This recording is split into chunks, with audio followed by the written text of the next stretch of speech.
I drink the poison from the same vine. Oh, I love.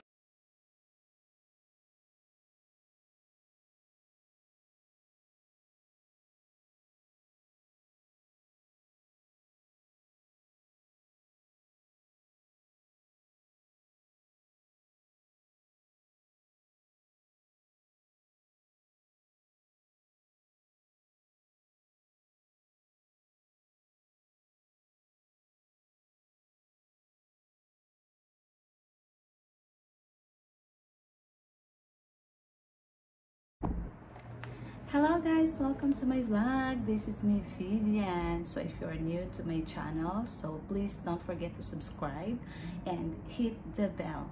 So, and keep updated of course to my videos. So guys, syempre, unang-una sa lahat, magpapakilala ako kung bakit kaya, kasi may mga nagtatanong, paano ako nakarating sa ganitong sitwasyon, sa ganitong, para bumuo ng isang channel at para ibahagi ko sa inyo yung aking talent. So as you can see to my videos, it's more on singing.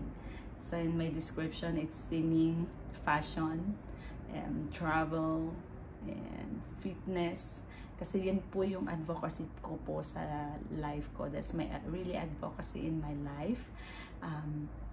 To share, to impart to every Filipino or every people around the world, to share my talent, to inspire everyone, kasi alam ko na lahat tayo ay may mga pinagdadaanan sa buhay.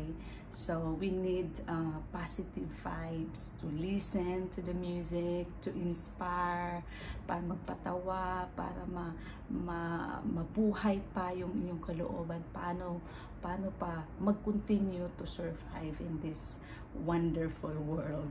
Sika nga. So that's it. Yung advocacy ko din po na fitness. So kasi guys, nag 72 kilos po ako eh. So ngayon is 56 kilos na lang. So it's really important to be fit also, dahil alam natin na ang mahal-mahal ngayon magkasakit. So travel of course, kasi kahit wala tayong pera guys, kahit konti lang yung pera natin, we need to go out from our house to travel. If not, you cannot afford to travel far, and then you can just go out, go to the beach or go to the forest, take a deep breath, you know, kasi kailangan nating stress free tayo guys. So that's it.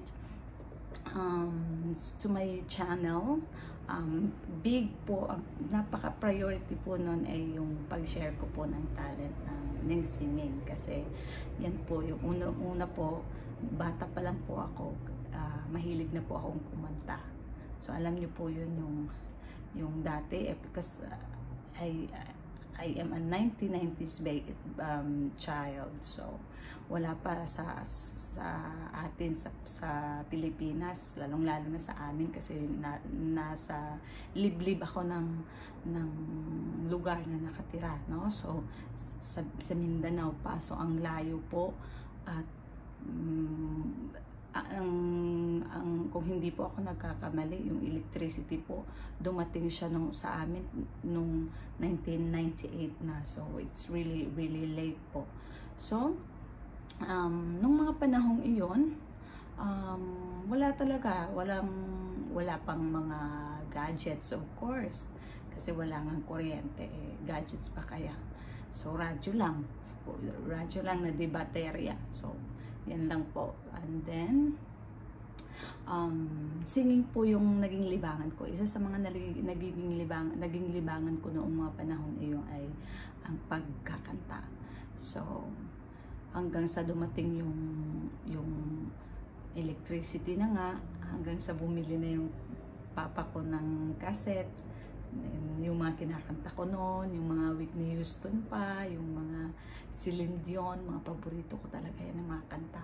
Until dumating yung VCT na si Sarah Geronimo na yung paborito ko yung mga panahong yon, si Regine Velasquez. So yun, laging napapractice yung singing, yung talent ko. Napapractice siya araw-araw kasi kumakanta ako habang nagpapatugtog. Hanggang sa, nung naging high school ako, na-discover ako, unang salang ko sa pagkakanta talaga na yung marami talagang tao sa alam mo yun, yung mga estudyante kasi recognition day yun. So, yung isa kong kaibigan, inanyaya ako na, please mag-duet tayo. So, okay, mag-duet. O sige. So, I really grabbed the opportunity because it's okay, because we will sing together, so I'm not alone in the stage. But suddenly, nagkaroon siya ng sipon at ubo. So, no choice. She cannot sing. So, I have to sing alone. So, basta grabe yung panic ko.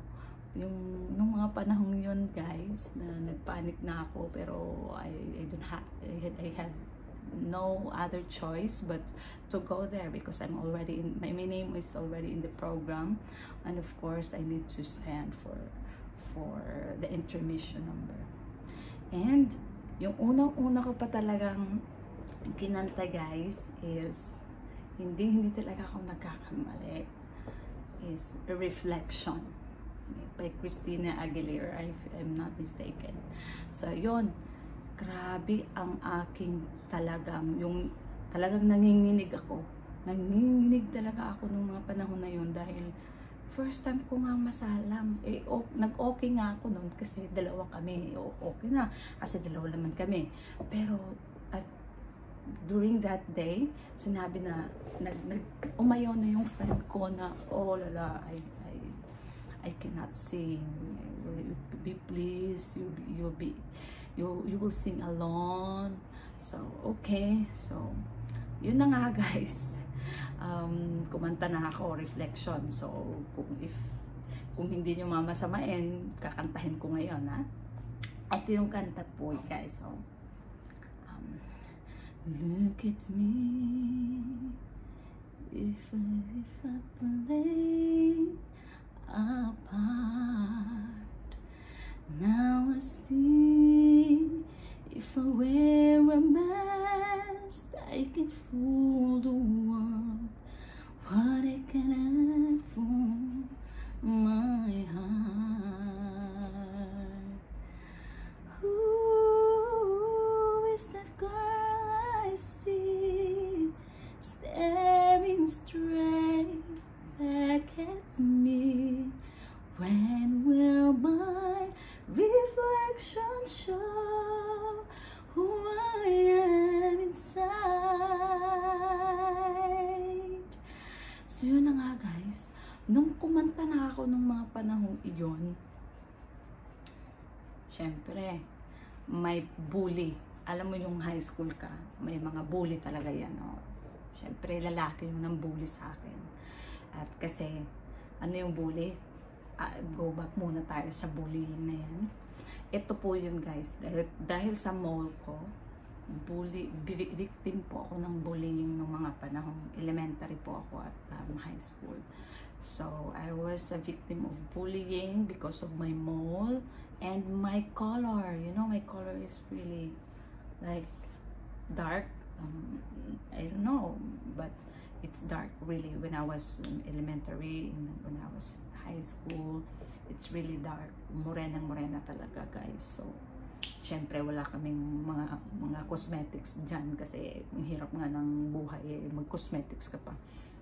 Ayun, guys, nung habang kumanta ako sa stage, yung bully na schoolmate ko, binigyan ako ng bulaklak. Binigyan ako ng bulaklak dahil napahanga daw. Siyempre, tinanggap ko naman. So, ayun. First na salang ko nun. So, I wanna share to you this experience as a first timer na taga-kanta. Is first, nung nandun na ako sa stage, talagang sa sobrang daming tao, imagine, napakaraming tao, para akong nakalutang.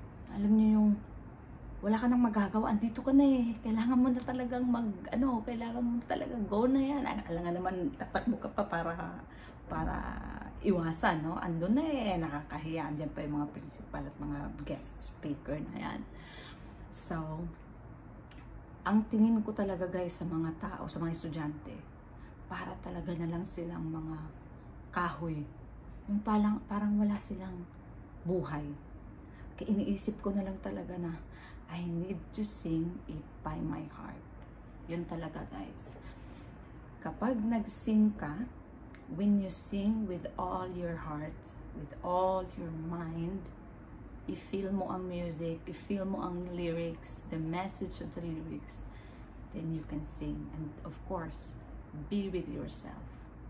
I don't care about you. I don't want to please anybody, but I will stand. I will be with myself. So that's really one of my secrets in performing. So it's a performance, lahat ng performance ko sa hindi sa pagmamalaki. Most of my performances are very impressive dahil nga sa kinakanta ko siya ng buong puso, kinakanta ko siya ng buong isip, at ini-express ko siya through my facial expressions, you know. Yung face ko talaga ang nagdadala sa pag kasi guys, pag once you will sing with your heart and mind, it's really come out. Lalabas yan at lalabas sa mukha mo. Hindi ka plastic, mata to touch. The person who will listen to your music, to your song, to your voice, will really touch. Pagkatapos nun guys, kaya nga yung first na kanta ko, talagang, of course, hindi yung perfect talaga. Dahil sa lyrics, I mean sa accent ko. Kasi English yun eh. Nung mga panahong iyon eh, hindi pa ako talaga magaling mag-English. Yung parang balubaluktot pa ang pronunciation, hindi talaga siya maganda. So parang kinakain ko, nilalaman ko yung lyrics. So right after that, na-improve siya dahil may nag-comment sa akin na not really directly comment from me, but through the microphone. As a generalization, I know that it's not just for me but for all, for the students, that we need to, the speaker once said that in order to speak clearly, or whether you will sing, you need to clearly emphasize the words para magkaintindihan po. And then I just realized na okay, so maybe that's my weakness, so I need to improve it. So yun guys. So isa lang yung aral din na nakuha natin sa unang experience ko ng pagkanta, is I really learned from my experience na I need to sing with all my heart. I need to be with myself. I need to clearly emphasize the words that I have to speak, you know. And kasi dyan eh, mag-i-imply yan sa tagapakinig. And then, right after that, na-boost na po yung confidence ko. So, yung self-esteem ko, unti-unti na siyang nabumuo. Starting that moment, sumasali-sali na po ako sa mga radio competition, at doon nag-second naman ako. Hindi man ako nag-first nung mga panahong iyon, nung second year high school ako. At least I tried, and I learned from my mistake, and I learned also how to accept defeat. Kasi minsan po sa buhay natin ay hindi po tayo it's really hard to accept the defeat. gusto natin panalo lagi. So that's it. With my experiences with the competition, unang salang ko din sa competition na yun sa radio stations ay just second, third, hanggang sa yung talagang hiwala, hanggang sa first ko din na sumali sa mga barangay competition. Yun na yun. Pa third year high school na ako noon, sumali ako ng barangay competition at nanalo ako, guys. Alam niyo ba kung ano yung kinanta ko? Colors of the Wind by Vanessa. I am sorry, I don't know. I didn't remember the one who sang that Colors of the Wind. Okay, so ito yun, guys. Kinanta ko yung you think you own whatever land you land on. The earth is just a deep thing you can claim, but I know every rock and tree and creature has a life, has a spirit, has a name. You think that only people who are people are the people who look and think like you. But if you walk the footsteps of a stranger, you learn things you never knew. You never knew. Have you ever heard the wolf cry to the blue corn moon? For us the greening forgot why grained. Can you sing with all the voices of the mountain? Can you paint with all the colors of the wind? Can you paint with all the colors of the wind? So yun lang, guys. Yun yung unang winning piece ko. Barangay yung competition. So, nanalo ako noon mga 700 pesos siguro yung napanalunan ko noon. Tuwang-tuwa na talaga ako. Imagine, second year pa third year high school pa ako noon. After na ng second year, bakasyon yun, sumali-sali na ako sa mga competition. At yun, ang pinakaunang-una kong winning piece. Winning, champion talaga. So, ayun na-discover na ako until na-discover na ako sa high school. Kasi lumipat ako nung high school na yon kasi dalawang high school ko. First year, second year high school sa malaking school. And then, third year hanggang fourth year high school sa kabilang school naman na malapit sa amin kasi yung pamasahe nga, alam mo naman na mahirap talaga. So, ayun, na-discover ako sa school. Kaya, by year level na naman, nagkaroon ng competition. Yung intramurals. So, by year level, ako yung nag-represent sa third year level namin. And, it's good kasi, for that moment, parang nag-second lang ako. Nag-second ako ng kanta na yun kasi merong nanalo yung fourth year level yung nanalo, so nag-second lang ako.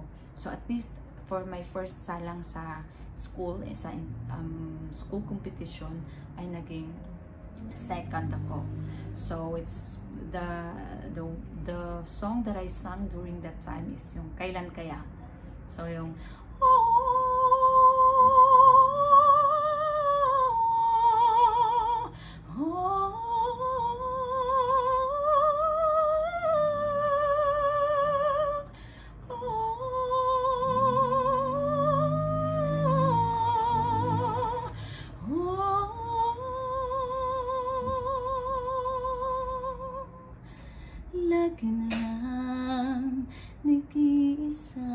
So yun yung po yung aking piece ng mga panahong iyon. So sikat kasi yung panahon na yon na yung teleserye na Marina, yung si Claudine Barreto na isa siyang sirena.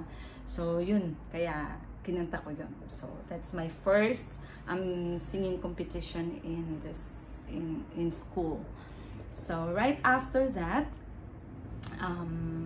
fourth year, nung mag fourth year na ako, I mean before pa ng fourth year na yan. So dahil na-discover nga ako nung sa third year high school, na-discover ako ng singing, kahit nag-second lang, pero marami pa rin kumukuha sa akin to intermission. So nag-intermission na ako sa kahit anong mga school activities, doon na.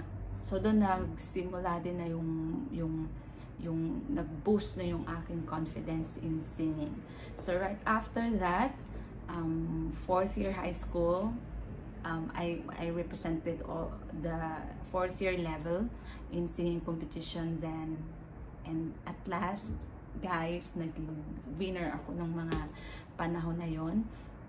So and then my bagong teacher sa amin na talagang from UP siya, kung hindi ako nagkakamali.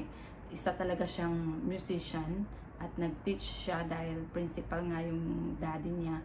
So bumunta siya doon sa school namin, principal siya yung daddy niya in our school.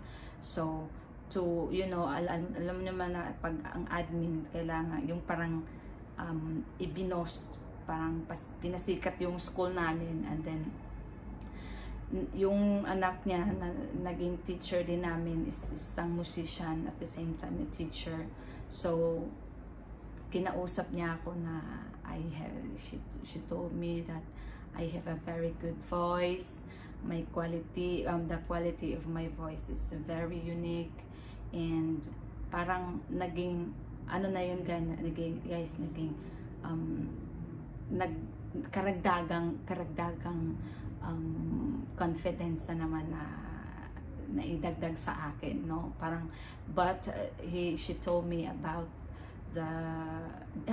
she told me that her advice, she advised me about yes, I have a good voice, I have a good quality voice, but don't ever forget to step down. Yung parang don't post yourself. So yun yung advice niya.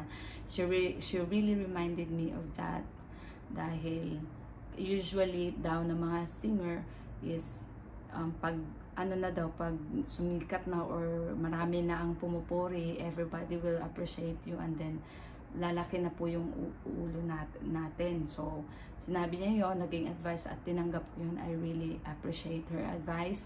I really inculcated it in my mind that I need to be humble always, not to boast myself. So like that. And then right after that, kinuha niya ako na mag-lead ng isang choir. So I'm the soprano, the highest soprano. Yung ginagawa ko na gano'n na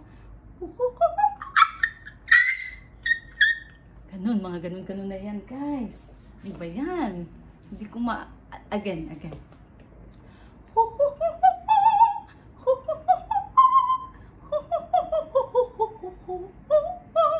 ganun guys. So ayun na, kinuha na niya ako. Tapos bago ako mag-graduate ng high school, pinaalala niya ulit sa akin na you have to develop more, you have to attend to any organizations that will develop your voice, because you are really unique and you are humble. So ayun nga guys, dala ko yan hanggang ngayon. I'm really bringing that quality until this moment, no? Ilang years ago nang nakaraan.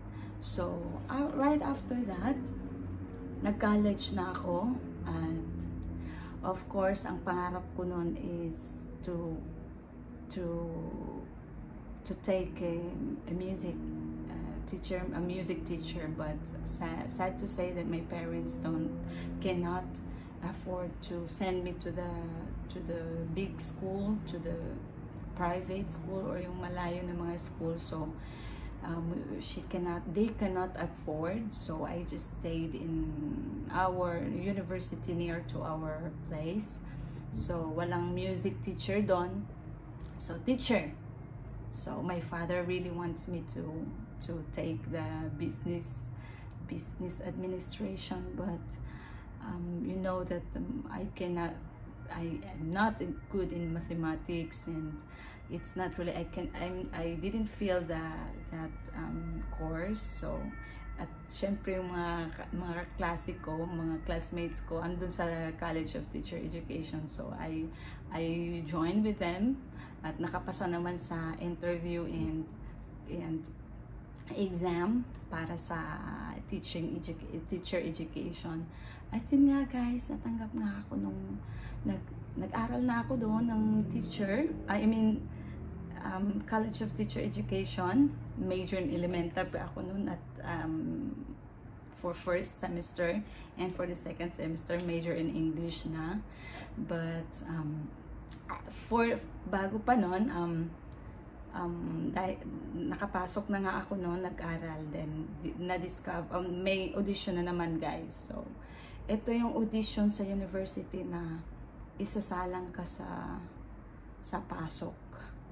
Yung mga kundiman, isa sa kundiman na kanta, yung mga classical music, alam nyo yun, na nagkaroon ng audition, and of course wala pang nakakilala sa akin except sa mga classmates ko lang nung high school, naging classmate ko din sa college.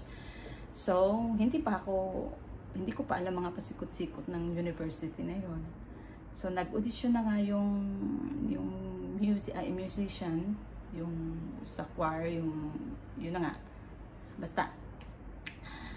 And wala siyang nagustuhan, so he opened the audition for anyone na nandoon na merong talent. So ako guys, tahimik lang kasi hindi ko naman alam ano ba yan, wala akong pakialam dyan kasi bago pa nga lang ako. So alam mo naman pagbaguhan tayo, parang ganun tayo, parang magmamasid lang. So my classmate, so nag-announce na talaga yung teacher na yung nagpa-audition na baka merong mga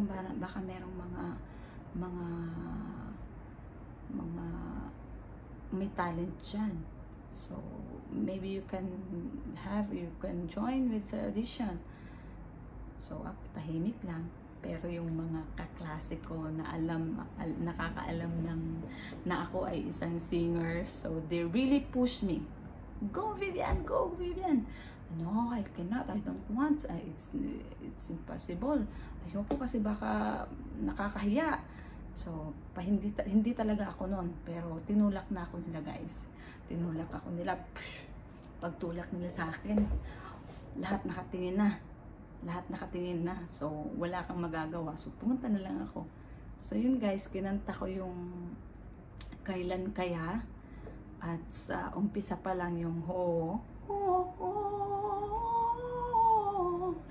Yan guys is talagang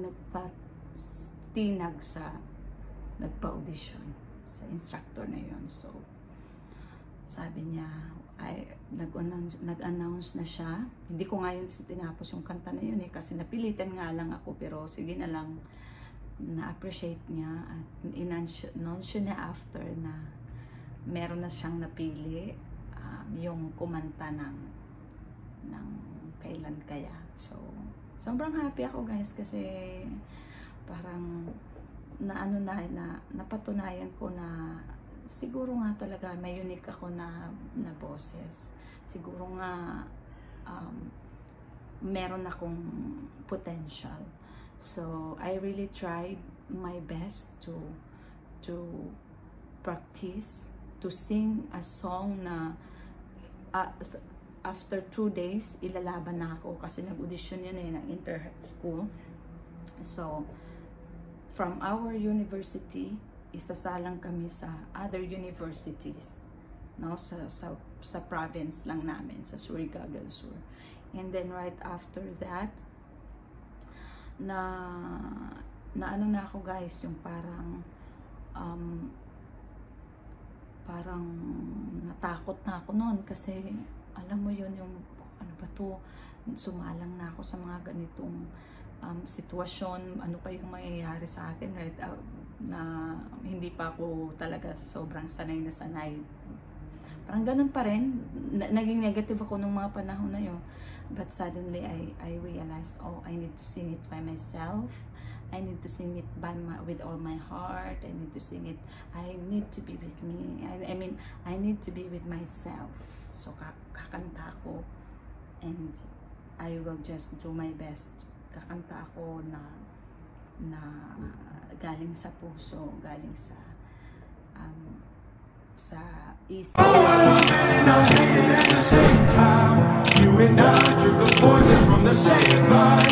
Oh, I love